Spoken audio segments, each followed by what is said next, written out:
Welcome back to Soul Spa University Sports Edition. I'm going to put my sports gear on right now, right before we cover this controversial, up-to-date topic that we will clear up the rumors about. Take it from here, Tommy.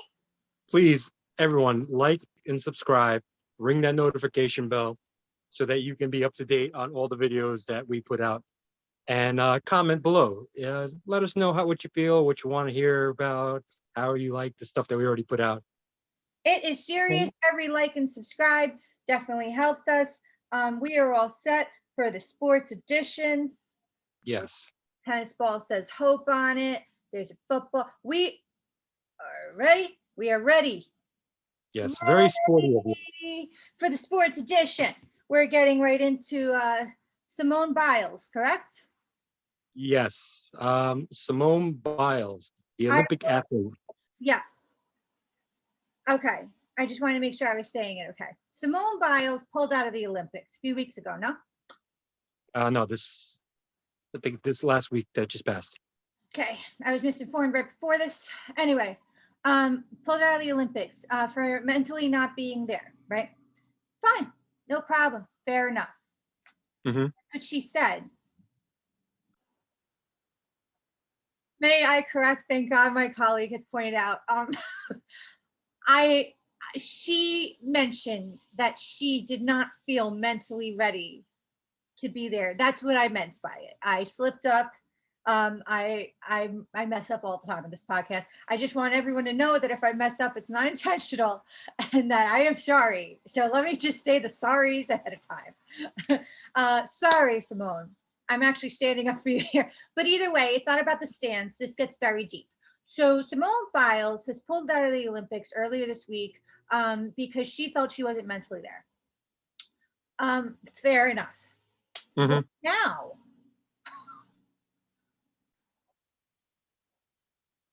another correction. She has not pulled out of the Olympics. She's pulled out of events. She did not, my colleague just corrected me, she is not mind and body there, which is great, fair enough. I could totally relate, and I will. I'm here to clear up the rumor. There was speculation that perhaps she was on ADHD medication, which if she was, fine, and if she's not, fine. But there was speculation regarding that she was on ADHD medication and she pulled out because she wasn't able to take it in a certain country that it's illegal around. Japan, so, yes.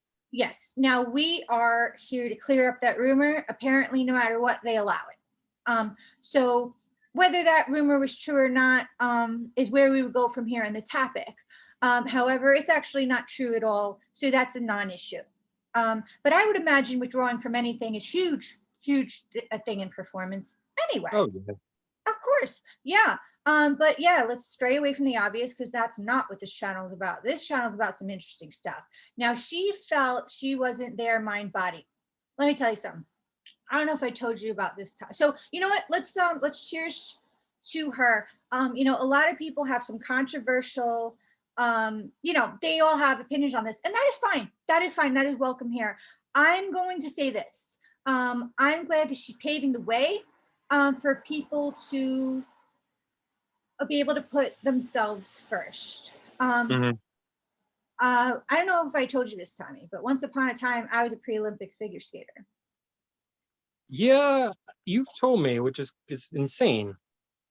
Yeah, once upon a time, I was a pre-Olympic figure skater. Let me take one more sip after saying that.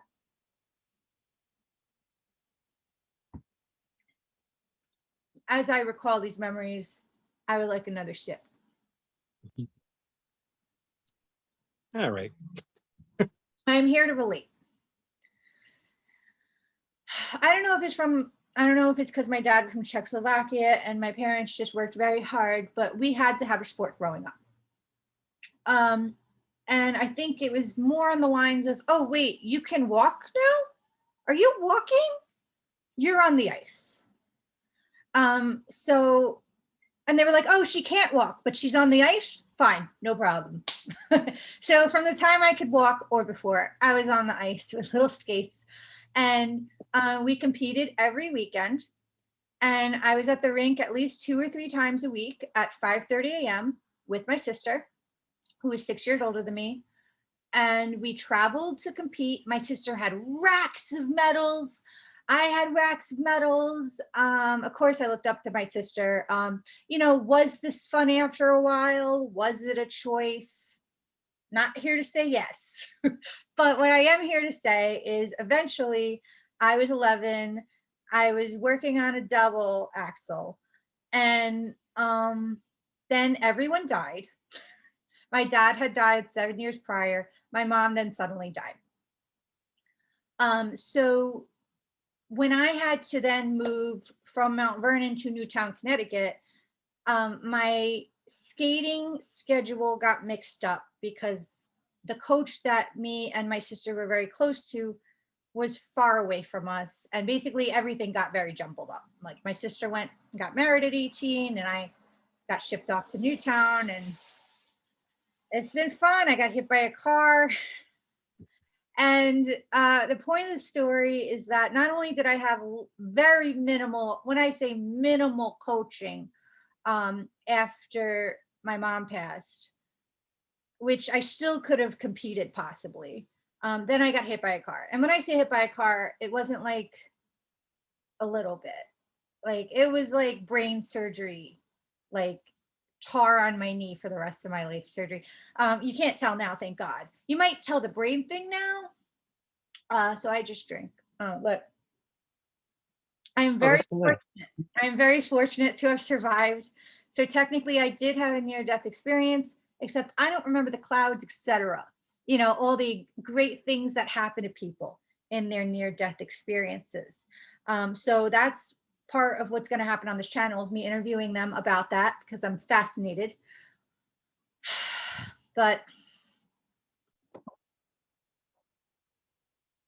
so out of nowhere, the aunt I was living with, who was the vice principal of the middle school I went to, basically everybody wanted me to compete out of nowhere. And this is after a brain surgery.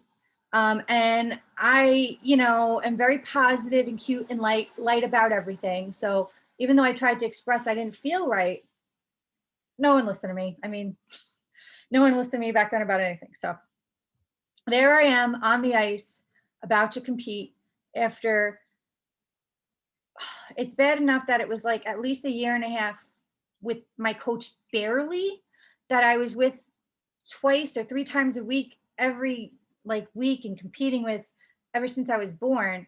But after brain surgery, I'm in costume. I barely got to rehearse this whole routine, and I'm about to compete. Lights on me. Brain injuries are no joke. Football players, when they get concussions, it's no joke. I'm literally out there, and I remember I just blanked. Usually I used to compete, no problem, have no stage fright in terms of competing, because it started to get a little bit as I got older, but because I was so used to it, it was no problem. And I would win a medal, no problem.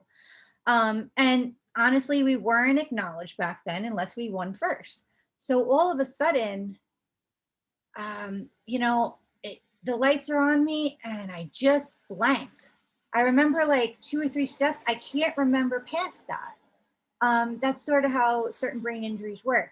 And I just improv'd the whole thing. And I remember feeling it, even though people clapped and stuff, people that know skating and knew my routine of that knew it wasn't it. So I remember relatives there and stuff like that. I just felt it off of them that, that it wasn't so great. I was trying to be positive about it, but they were like, So and that really, really hurt me, that was my last competition. That was it felt like my reflection of my whole skating career. If things went the way it would have kept going, with my mom either still alive or whatever, or no brain surgery, or not a lapse in coaching, I'm sure I would have made it to the Olympics, went through the Olympics, and that would have been my life story. I struggled with this for years. For years, I couldn't watch skating on the Olympics. I couldn't watch skating because I was almost there. And now I felt like all my life's work was for nothing. So, so I totally understand Simone Biles for not wanting to do it when she felt mind and body not connected. That's exactly how I felt. It took me up until literally several years ago to come to terms with this and finally reach inside my soul and my version of talking to God, basically ask why this happened and stuff. I struggled with it for so long until I finally went inside into my higher self and asked God and all that. And I received the message that because then your story would be that you won the Olympics, you came out first, and there you go.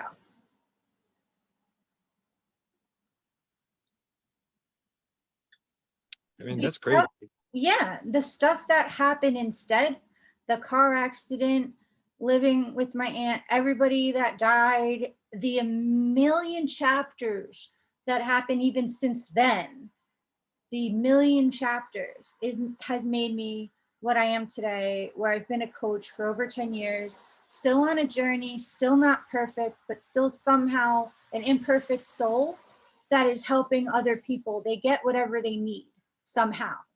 And that's all that matters. And I don't know if I would have had the depth that I have today. I don't think it would be honestly as sparkly of a story, as moving as a story, if it was just, oh, Christina so and so, which I'm not going to say my last name yet, went through and won the top of the Olympics. What does that make me different than any other person out there that's done that? I'm saying thank God for people that do. Thank God for people that have that story and can live in a way that I love and wish I could all the time. But for me, apparently my soul has signed up, to do a lot more in terms of hurdles, obstacles, growing and getting a lot of depth from there. And, it's a way, I hate to say way more interesting story because everyone's story is so interesting. But it put me where I'm supposed to be in this life. So I'm here to say I relate to her, I understand, and I get it. Yeah, she had put out I guess like a video or like on her Instagram on live and all that stuff, basically showing like one of the routines that she did, one of the twists and everything. And she goes, and she went step by step and pointing out like, see, normally when I'm like, when I'm like all there and everything, this turn is this way. And Yeah. I'm just, it's too much. And from that, Michael Phelps, the swimmer, who, you know, he everybody knows that after the Olympics when he won, he came out saying, I smoked so much marijuana because it was like I couldn't focus. I couldn't get my mind right because when you're in the Olympics, it's just so stressful that you got to do everything perfect. You got to be perfect. And these people have all this weight of basically their countries on their back. And he became so stressed out that he just smoked marijuana left and right. And now he's like, getting going to mental health, I'm sorry, uh, going to like therapy and all that stuff. And he encourages everybody else to do the same. But he also praises Simone for bringing this up because a lot of these athletes are considered like superhuman, and they they are not. It's weird to say, but they're not meant to like just show weakness, and it's not bad. There's nothing wrong with that. I mean, they're human beings. So he brought it up and said that like all these people should start talking about it because yeah, there is an absurd amount of pressure, especially for athletes in the Olympics. Athletes in general have a lot of pressure, but where the world is actually watching you, and that you have you have a whole country, you know, have their hopes and dreams of you winning a gold on your back, and if you don't, that's gonna be crushing. So Yeah, it was crushing for my soul, that's for sure, at the time, until I had to figure out how to heal it. I'm yeah, still. so um yeah, what the thing was with the medication was that it was illegal in Japan, like Japan itself. But since they have a specific law, not a law, but they basically said, just for the athletes, just for the Olympics, because it's not just her. I mean, there's other athletes, but from other countries and everything. They all have they have, similar problems and similar medication. So they waived it all for them too, as well. It's also the laws that they fall under for the Olympics, because Olympic laws are really strict. They never want someone to have some form of edge on someone else, even though this doesn't give you an edge. So they basically banned like almost all medication and everything in general. But now they're really saying, this is needed. This is something that, you can't go without. So yeah, that rumor saying that it was completely banned, it's not true. Yeah, that's interesting. It reminds me of Queen's Gambit, I'm like, oh my God, they're Queen's Gambiting this ish. But you know what? Like, I get it. It's different. And I get it. Like, I mean, I'm pretty substance sensy because I like to keep everything as natural as possible. If I just have a little bit of caffeine, I am so focused, miracles happen. Like, I am having fun. I'm the most productive Energizer bunny there is. So I can only imagine actual prescriptions that people are prescribed, the withdrawal from it. I mean, people withdraw from coffee, people withdraw from sugar, people withdraw from caffeine, obviously. So, you can't be going through that and then doing that. So, whatever. I mean, I guess if my input's in on this part, unless you want to add anything else. No, we pretty much knocked that one out. Yeah, just all I'm saying is that it's fine, and you hear a lot of people that are just being assholes about, oh, I can't believe she back. It's like, come on, like, you can't blame this girl for doing this. I mean, she's like, without, in a normal day, this woman is like one of the best in the world, if not the best in the world of what she does. She is insane. Like, it's really, really, like, beautiful how she sets off over all her freaking volts and everything. So They to are. say that she did it out of cowardice is, and I've heard a lot of people say that, and it's like, it's absurd. It's so stupid.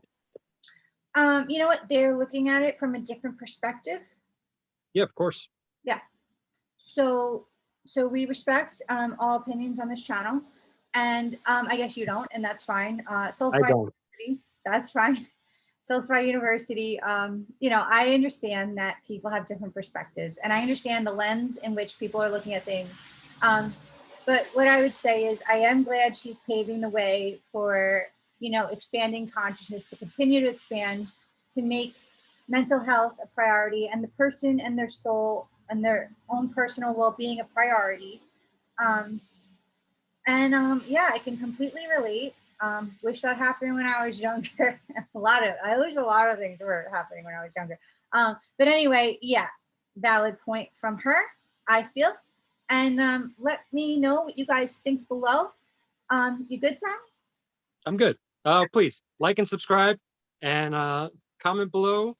Ring that notification bell. And if you would like a personal session with Christina, you can find her at soulspyuniversity@gmail.com. Please follow on Instagram, Soul Spy University.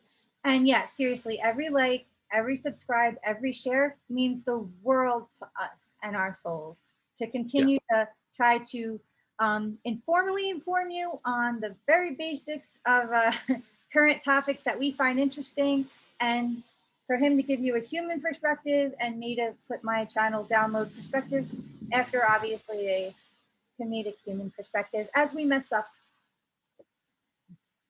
Goodbye, everyone. Thank you Namaste. for watching. Thank you.